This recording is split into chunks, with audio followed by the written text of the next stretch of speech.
ओम नमो भगवते वासुदेवाय। 11वां अध्याय।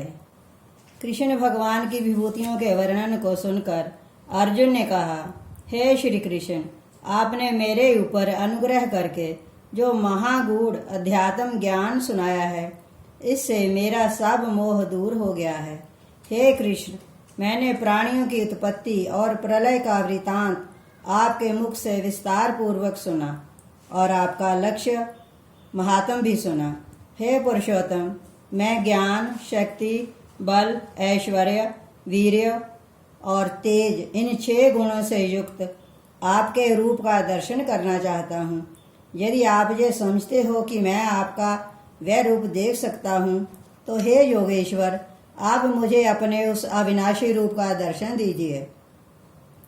अर्जुन की बात सुन श्री भगवान जी बोले, हे अर्जुन, तू मेरे सैकड़ों हजारों रूपों को देख। ये मेरे विभिन्न प्रकार के दिव्य रूप हैं। ये सब अनेक वर्ण और अनेक प्रकृतियों के हैं। हे अर्जुन, मेरी देह में सूर्य, वसु, रुद्र, अश्वनी कुमार और मरुद गणों को देख और उन आश्चर्य युक्त बातों को देख जो तूने आगे कभी नहीं देखी हैं। हे गुणाकेश, मेरे इस शरीर में चराचर संपूर्ण जगत को एक ही स्थान पर इकट्ठा देख ले, और भी जिन जिन बातों को तू देखना चाहता है वे सभी देख। तू अपने इन नेत्रों से मुझको ना देख सकेगा, इसलिए मैं तुझे दिव्य नेत्र देता हूँ। इनसे तू मेरे षटगुण संपन्न रूप को देख। धृतराष्ट्र से संजय ने कहा, हे राजन, ऐसा कहकर महायोगेश्वर श्री कृष्ण ने अर्जुन को अपना परम ऐश्वर्य युक्त विराट रूप दिखाया। उसमें अनेक मुख और अनेक नेत्र हैं, अद्भुत दर्शन है और अनेक प्रकार के दिव्य आभूषण हैं, अनेक प्रकार के दिव्य आयुध हैं। हे धृतराष्ट्र, वे दिव्य माला और दिव्य वस्त्रधारी हैं, अनेक प्रकार के चंदन आदि सुगंधित पदार्थों से लिप्त हैं, अनेक प्रकार के आश्चर्य को उत्पन्न करने वाला प्रकाश युक्त और अंतर रहित है। इसमें चारों ओर मुख हैं। आकाश में सहस्रों सूर्यों का प्रकाश एक साथ हो जाए तो भी उस विश्व स्वरूप भगवान की कांति के समान कदाचित हो सकता है। अर्जुन ने उस देव शरीर में एक स्थान पर अनेक प्रकार से स्थित संपूर्ण जगत को देखा है। इसका दर्शन करके अर्जुन को बड़ा आश्चर्य हुआ। उसके शरीर से रोम रोम खड़े हो गए और वह सिर झुकाकर हाथ जोड़ श्री कृष्ण जी से कहने लगा, हे प्रभु, मैं आपकी देह में संपूर्ण देवताओं तथा सब प्राणियों के समूह को तथा कमल पर आसन मारे हुए ब्रह्मा को, सब ऋषियों को तथा सब दिव्य सर्पों को देखता हूँ। हे विश्वेश्वर, आपकी देह में सब जगह मुझे अनेक भुजा, अनेक उदर, अनेक मुख, अनेक नेत्र और अनंत रूप दिखाई देते हैं। आपका आदि, मध्य, अंत कहीं भी दिखाई नहीं देता। मुझे ऐसा दिखाई देता है कि किरीट, गदा और चक्र धारण कर रहे हैं। तेज पुंज हैं, चारों ओर दीप्तमान हैं।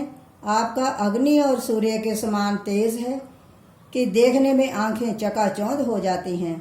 अपरिमित रूप से दिखाई देते हैं।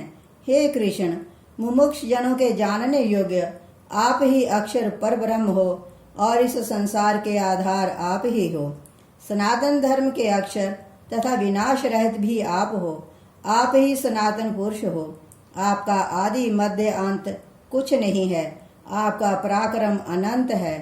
आपकी भुजाएं असंख्य हैं। सूर्य, चंद्रमा आपके नेत्र हैं। प्रज्वलित अग्नि के समान आपका मुख है।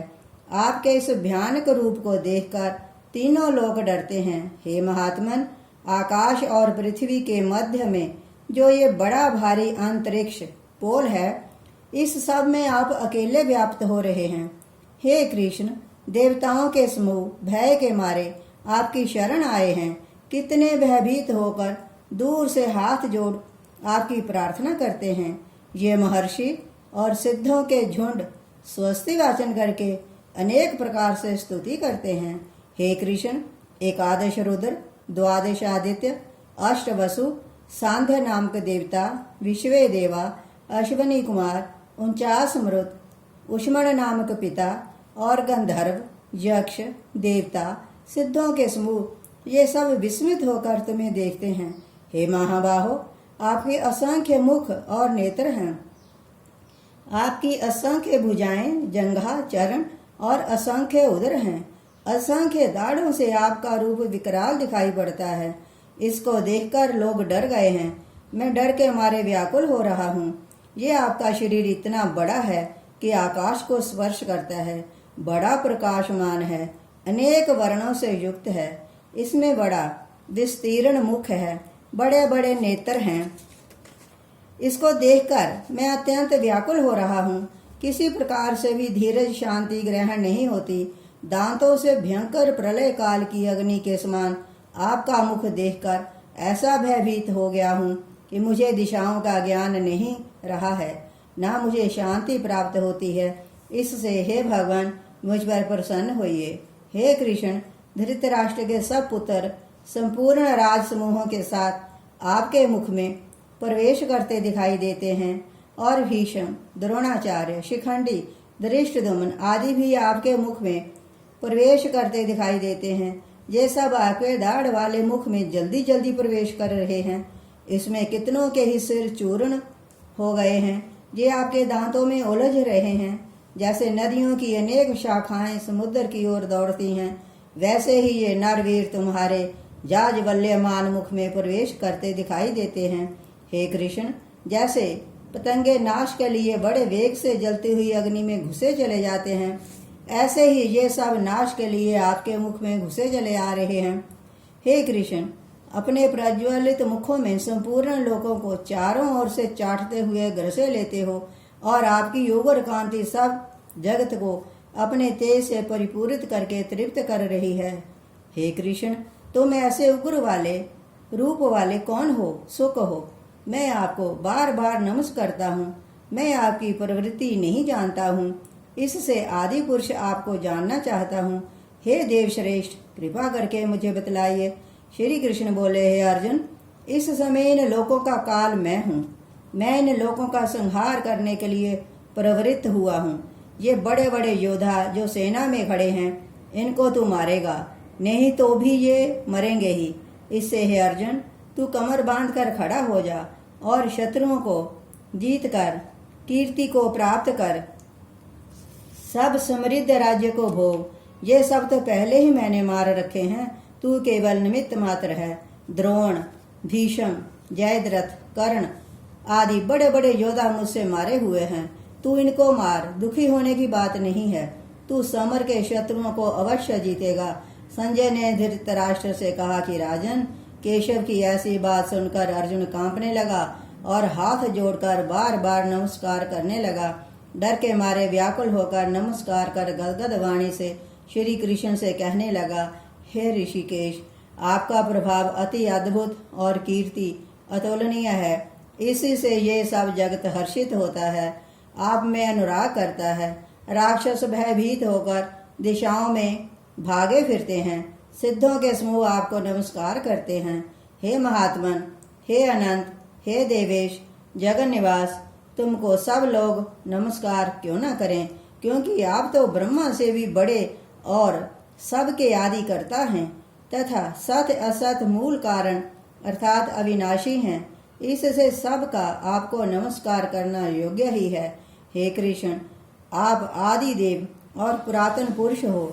इस संपूर्ण सृष्टि के लिए स्थान हो, संपूर्ण विश्व के ज्ञाता हो। जो कुछ जानने योग्य वस्तु है आप ही हो। मुनियों के परम धाम आप ही हो। ये संपूर्ण विश्व आपके अनंत रूप से व्याप्त है। हे कृष्ण, वायु, यम, अग्नि, वरुण, चंद्रमा, ब्रह्म और ब्रह्म के पितामह भी आप ही हैं।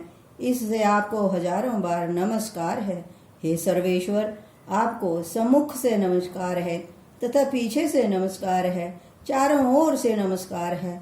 आप अनंत वीर और अनंत पराक्रम से युक्त हो, सब में व्यापक हो, इसी से आप सर्व हो। मैं आपको अपना सखा जानकर जो आपसे हे यादव, हे कृष्ण, हे सखा ये डिठाई से कहा करता था, सो मैं आपकी महिमा को नहीं जानता था। ये मेरा बड़ा प्रमाद था, अथवा स्नेह के वशीभूत हो मैं ऐसा कहा करता था।